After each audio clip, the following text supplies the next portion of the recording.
Today, we are starting ancient Rome. Many inventions and achievements that exist today were made possible because of the ingenuity of the ancient Romans. Through their geography, government and organized society, we will explore everything that ancient Rome has to offer. What do you notice about the geography of Italy? Take a look at the northern border. Do you see the brownish mountains?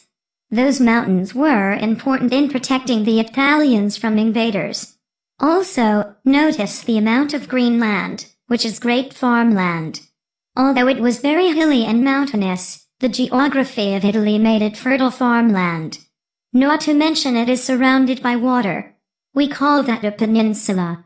How might that feature have helped or hurt the ancient Romans?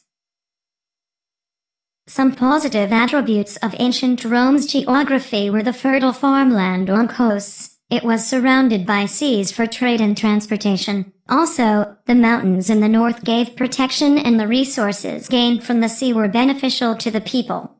Some negatives though are that the rivers caused floods, the seas left them open to invasion, and the mountains made it difficult to travel within. The story of Rome's origin is a mix of myth and fact. The story is that Annius, a war hero, fled Troy and settled in Italy. Later on, his descendants Romulus and Remus were abandoned and raised by wolves. The boys grew up and decided to create a city. Romulus killed Remus and named the city after himself. Rome. Romulus is known as the first king of Rome. A bit later in history, the Etruscan kings ended the early period of Rome but brought great advancements: sewers, temples, language. Society was organized with traders, craftspeople, peasants at the bottom of the hierarchy, meaning they had little power. Patricians or nobles were higher up, holding much power and money in society.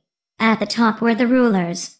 During wartime, Romans relied on dictators to carry them through.